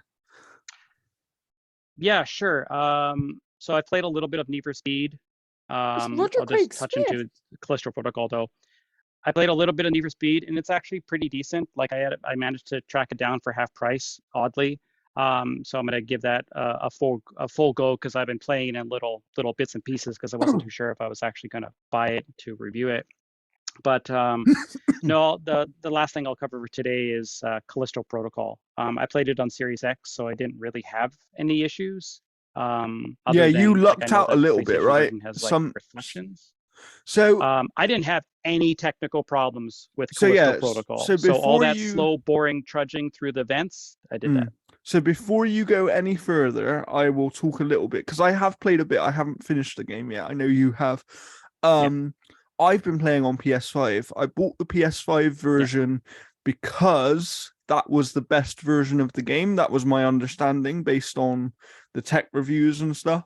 That was kind Well, of Sony helped develop parts of it. They and, like, I did, know yeah, it they has, like, did the the- ray trace So reflections, but the- apparently that was patched wrong on Xbox. It's supposed Yeah, to so have the that. ray traced reflections are everywhere, meant to apparently. be in the Xbox version.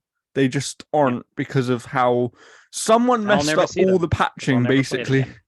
Someone, by the sounds of it, yeah, someone messed up the patching. It sounds like the PC version completely broke because someone patched the wrong file.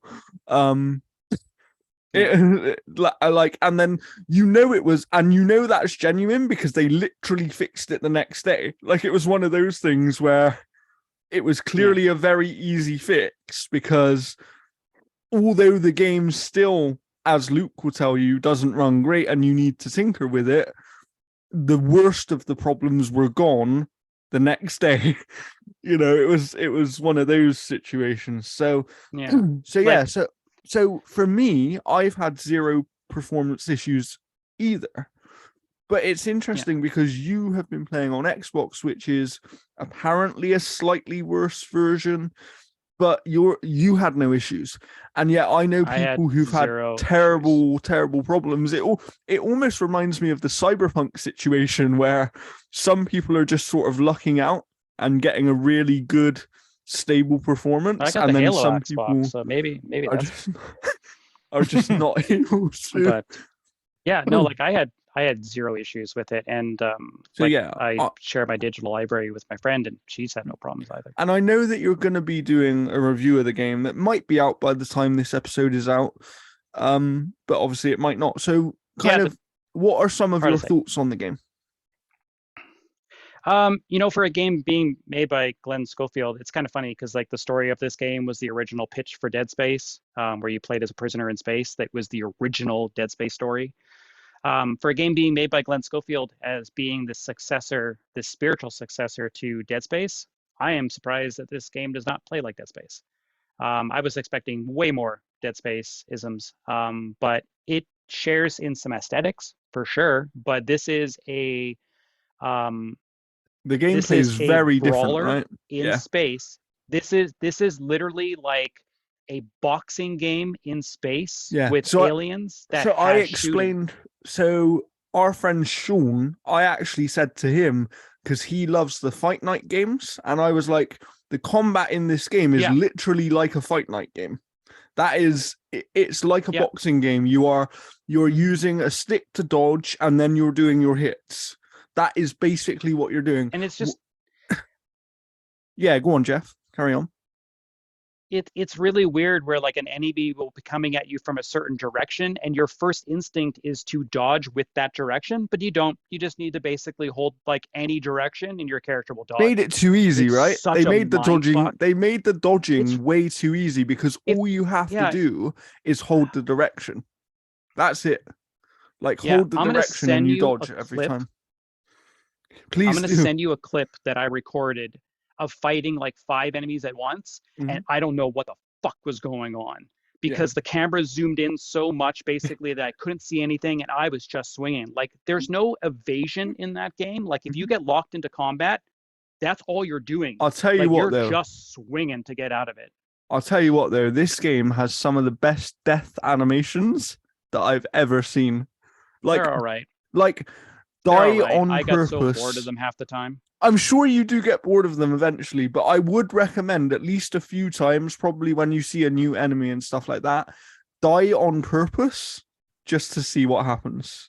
I've seen like 5 or 6 of them. Yeah, and they're not anywhere near as graphic as I thought they were going to be. I thought they were going to be like Way more, No, right? like, Yeah. way There's more. a couple that are cartoony, all dumb. right. But I mean, like seeing the decapitation animation of jumping over a counter in the final boss about 57 times. No. Like, Did you ever it's step like, I into don't a know, like- fan? I stepped into a fan, just like not even on purpose, and it's just like, oh, that one was horrible. I tried to skewer No, like, myself on I one of don't- the oh, electric. speaking of the pin fans, things, like- it didn't work. like the I think in Dead Space they called it TK, where Yeah, you could like there's lift the people up and glove, all that kind right? of stuff and chuck them.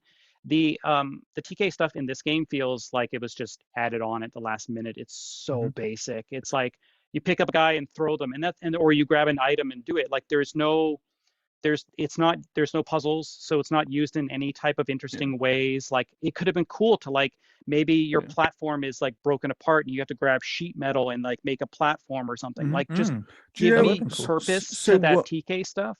So Because it feels like just added on. So one game that I actually compared this to, and I think some people will resonate with this comparison. And I don't mean in terms of gameplay, but I just mean in terms of what the game is doing in its genre and kind of where it is for what it's doing. I think this is very much like a Days Gone, where it feels like a solid foundation of a video game that needs to kind of be cleaned up slightly, tweak a few things the here main and character there. didn't grunt every 17 seconds, so I don't know. Tweak a few No, but things he's here in and there. there. He's in there. He is in there. Yeah. And it's like tweak a few things. And I do think, I don't think they're miles away from a very, very good game. And I think that Yeah, no, like I did enjoy Callisto Protocol. I just didn't enjoy it as much because the talent and focus behind this game was creating a completely different game than what I experienced. This is a dodging simulator, and it has shooting, but it is largely a dodging simulator, and I just did not vibe with it at all. And that's the one thing is I've heard people go two ways on it, which is quite interesting because I quite like the combat. I don't hate it. I quite like it. But I do know people who go, oh, because it's not Dead Space, that's actually why I don't like it. Even though this is one of the things where it does that is really different to Dead Space, that's what I don't like about it because I wanted it to be more like Dead Space.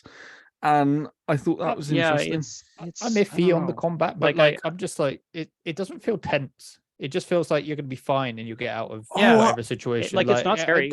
Like the whole game is not scary at all. I've only done like maybe an hour or so while I've been tinkering, and like See, I none of quite it's liked been, the atmosphere, but I've never been scared. That's the thing. I've never been scared by the game, but I do. You won't be. But I wouldn't say I dislike the atmosphere. I think the atmosphere is quite cool. But it just, I don't know.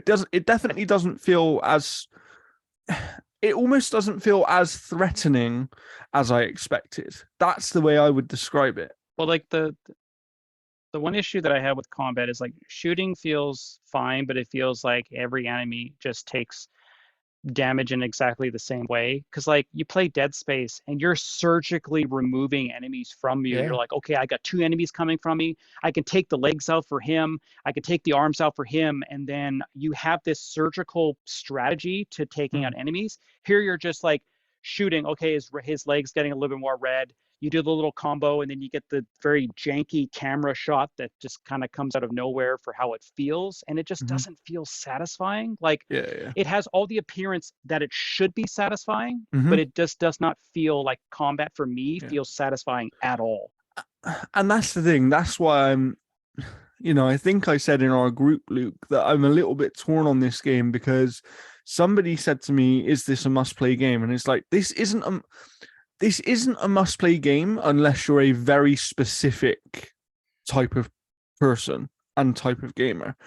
But yeah, if you're like a graphics whore, like you're gonna love this game because it's gorgeous. But it is a game that even in I've played about 6 or 7 hours of it, I believe, something like that. I'm not sure exactly how long it is. It's only like 9 hours, I think. And it's about I beat in 8.5. Nice. And I would say that based on my experience, if this game interested you, it's probably worth playing. It's probably, still worth your time. Whether it's worth your time at full price or not is a very different thing. I was going to say, it's probably worth your time in a couple of weeks when it's cheaper and fixed. Yeah. So and I do, and again, that comes back to my Days Gone comparison. I think that game was very much the same thing. I think that a lot of people picked that up later and actually really enjoyed it because they went into it with different expectations, got it at a different price point, etc. I think the same thing will happen with Callisto Protocol, and I hope that it's a success because I'd like to see how they could build on it because I do think the foundation here is strong. Yeah, they're definitely making a sequel. When you beat it, stick around for after the credits because like they're literally like, we're making another one. Okay. I mean, that's what Days Gone thought as well. Yeah, that's true. The last thing I'll say about it is like the story for me doesn't really hit. There's not that much of a story until you get to the end where they're like, please welcome to Exposition Hallway. Please walk up to the holograms and hear the story. I'm like, okay, blah blah blah. The bio page was interesting. Blah blah blah. The story, I haven't decided where I fall on it yet because I think it's what you expect from this kind of game, but I also don't think it's bad. That's the thing. It's to me it's just like lacking. Is it a story that I'm going to remember? Probably not. But it's not at all. But it's not at all. And I'll say like Josh Duhamel is very boring. Like his character, like there's no backstory to him. I have no reason to root for him. The way they throw you in is weird, right? Like they throw you in, and you're meant to care about this character straight away. Yeah, but you have nothing. If they did something that just got me invested in that character, because you start Dead Space 1 and he's like literally like watching like a repeated phone call from his like wife or whatever, and then like the girl's like, "Oh, you still watching that thing, man? Blah, you'll be able to talk to her." Like you get that investment right there. Yeah, and you get the context as to why they're there as well. I'm way more interested in Sam Witwer's character through that entire game than I was any of the other characters. Like I think Karen Fukuhara, like her role as Danny is like fine once you start getting her more into the story. And it was weird hearing her talk despite watching her in 3 seasons. I know, right? And she doesn't talk in the voice. But no, like Sam Witwer's character, like he's not in it for a whole lot. But his character is fantastic. Like every single scene that he was on, I was like, I am hooked. I think that's the other thing, right? It shows how much that is a weird thing of like, it doesn't matter who your cast is. If you're right, they can only work with the writing they have available to them. And yeah, someone who is a good actor will be able to get the most out of it as possible. But if the character is written boring, the character is going to be boring no matter how they kind of deliver that stuff. Because I actually think that I sort of agree with you that the Josh Duhamel's character as a character is boring. I actually don't think his performance is bad. I think his, it's an odd one. His performance is fine.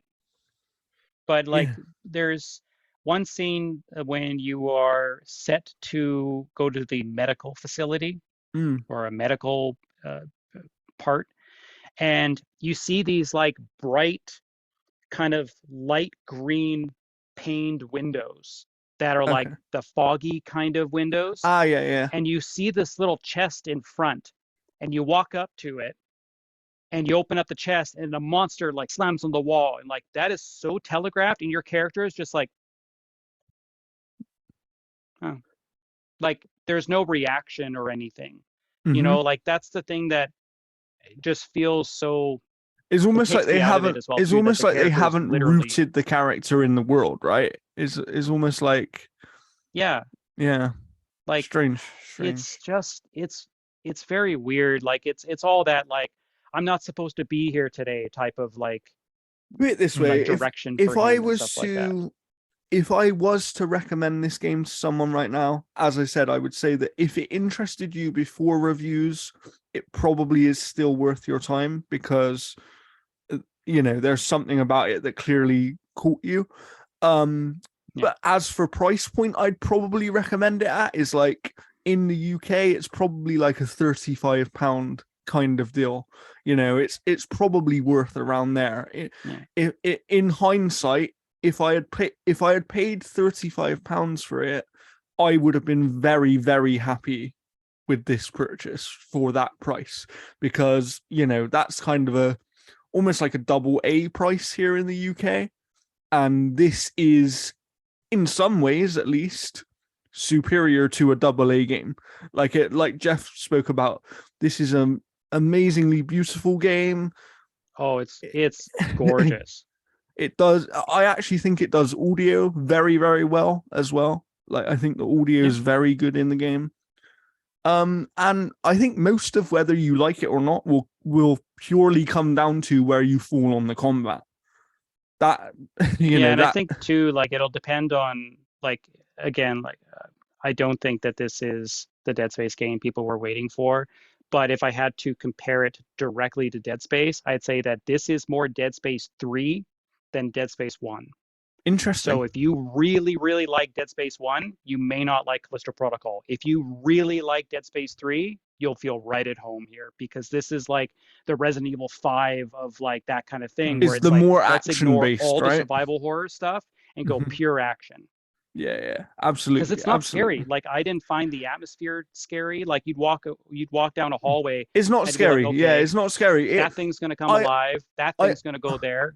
I always felt a bit of tension, but I never felt enough tension like I didn't know what was gonna happen, and that was the problem to me. I had an enemy fall through the ceiling. No vent. Oh. Just ceiling. Okay. Anyway, you're just seeing someone like glitch from the other perspective.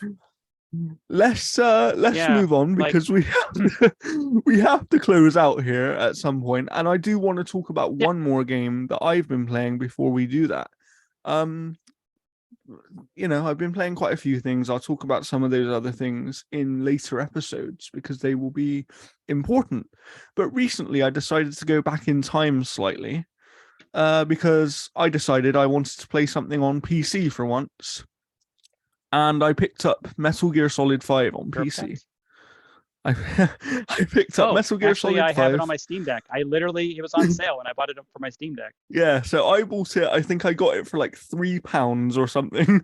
It's just, for that price, it's one of my favorite games of the last generation. I still think, having played it again recently, I still think it's up there with, like, for this style of game, best gameplay ever.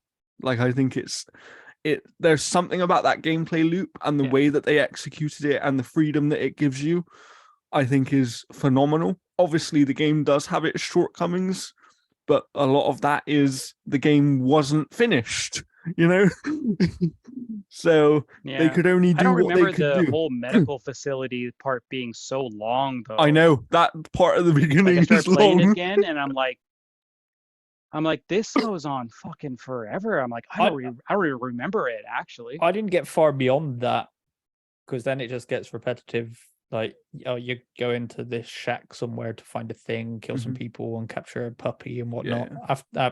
I got to like the second bit of the open world, and I was like, okay. So like the second area. I can do this. Yeah.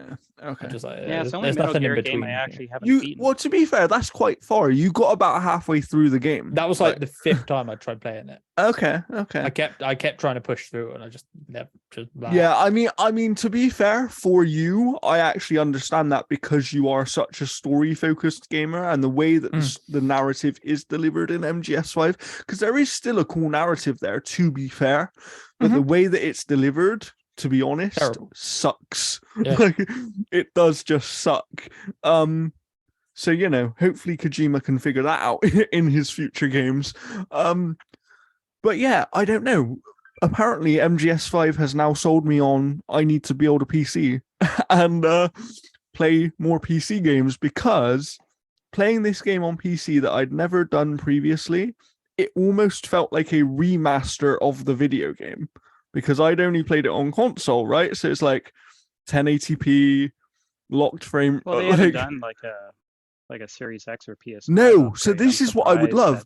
If they did a patch that even just increased, because I've got a 4K TV now, so actually 1080p games look bad on my TV. Like, they look bad. They're blurry, they aren't great. And it's just like, if I had higher resolution on this game or whatever. So I've actually been playing it on my gaming laptop at 1440p, maxed settings, 60 FPS, and it literally looks and feels like a remaster of the video game. So it's great. It's a great experience. And I've been loving it. Once again. It's just so much fun to play. It's I miss Metal Gear a lot.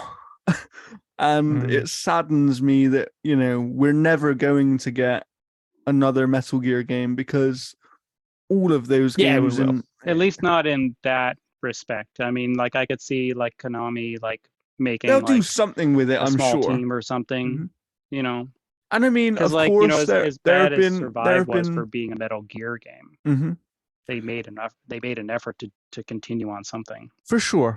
But it's that thing of like, I love feel like Metal they'd Gear just ship for it what off it to was. someone. They'll just find a partner and let them do stuff with it. Yeah, just make it true. completely separate from what Kojima's done. New characters, new everything. Just absolutely. do something new with it. Absolutely. Unless you're going to remake. Like maybe Metal they'll see Gear, how the Metal movie Gear does. Metal Gear Unless it is one of those where, maybe they do, like you said, maybe they start doing these remakes, and then maybe it's a thing of, okay, people do actually really like this franchise. And maybe if they care enough about money and that's all they care about, then they would do the right thing. Do you know what I mean? What is the right thing? I mean, we still don't know what Blue leave Point Kojima alone, because Kojima wanted to stop making those games after a while. He did, but it was an interesting one, because I think he didn't want to make 4, and they forced him into that one. And then he actually wanted to make 5, but they didn't let him finish it. I think he just wanted to close the loop on it. Yeah.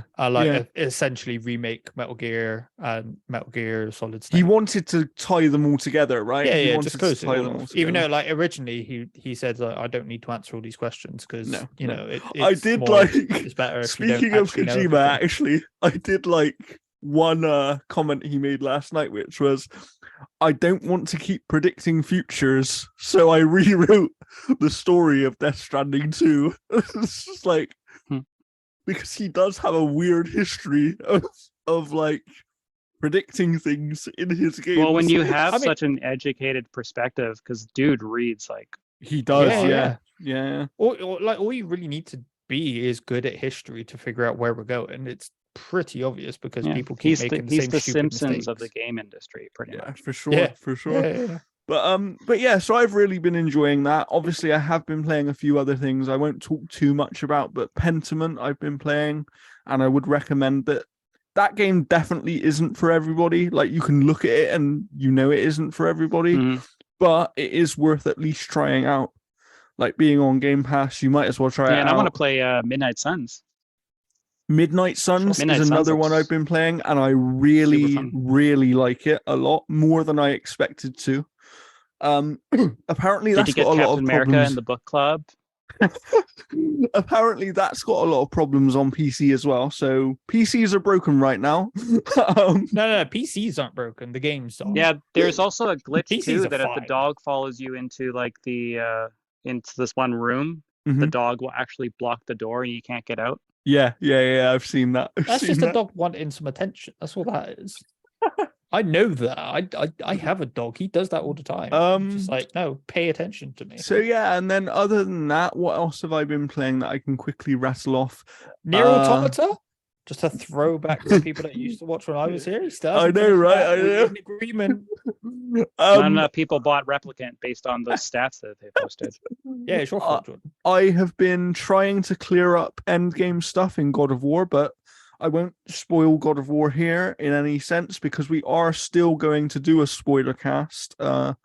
NBZ is going to join me for that because he's now off work for Christmas, so we're going to arrange a spoiler cast for that one. And hopefully, you know, depending on time and stuff, we might see a few other faces there. Not who mine. knows? I've just found tier. That's as far as I've got. I'm like Oh, 3 okay, hours okay. Luke is I'm not still very far. early. Yeah. Luke is By early. the time that you wrap up your storyline with Tyr, will be on Tears of the Kingdom, and Yeah. Very good. Very good. I mean, I'll drop it all together. Like, once that comes out, if I haven't finished God of War, I'm just like, oh, God of War's done. Don't need to. Nah, I'm gonna record a bunch over the weekend. Nice. I'm surprised yeah, Horizon's I'm DLC just- didn't arrive the same day as Tears of the Kingdom. And just One Breath thing of I the will Wild be all playing over that Probably we will. might get Luke on for if I can persuade him is High on Life. I'm Oh, going to yeah, play when's that, and I think Luke's Yeah, going it to comes out play in that I'll as August. just well. play the shit out of that. So I've already got it installed. That's coming out on December the 13th. So you know, if Spicy. me and Luke can both get through that one quick enough, we might do a little discussion on that one. If you're up for that, Luke. We'll see. Um, I've got 4 days to finish God of War. In that case, that ain't happening. And now you got Sonic I Frontiers. know. I got 2 days off. I got Sonic Frontiers. From Tears to I've got Frontiers. Nice. Bendy and the Ink We've all Machine, got so Callisto many games right Protocol, now. like- We've all got so many games. This is the thing. I think I've got about 7 games that I'm playing all together. Oh, and like- I'm halfway through Star Ocean Divine Force as well. What a It's load of crazy. shit It that is is. crazy. Oh god. You want to That's see the best soap part. opera acting? One character literally is like, they're talking, and then it's like, tell me where he is. No, I will not tell you where he is. Like, it's literally the turn. Like this, like I'm Bro, saying, you're selling me on soap these opera. And games. there's a Brilliant. COVID storyline. There is literally a COVID storyline in Star Ocean Divine Force where they're like, why should I wear a mask? Well, let me tell you. Wow. So, well, that's been our episode on the Game Awards. Tell us what your favorite announcement was in the YouTube comments. And then as for some Please do. content coming up, we will have, as I said, the God of War spoiler cast at some point. We will also have, I'm going to bring on my friend Steve to talk about the Dark Pictures anthology and The Devil in Me, which is the most recent release there. Possibly, as I said just now, Luke, and we might talk about High on Life. We also have our Game of the Year episode coming up soon. We're recording that on the 21st of December. So, you know, I gotta make my list.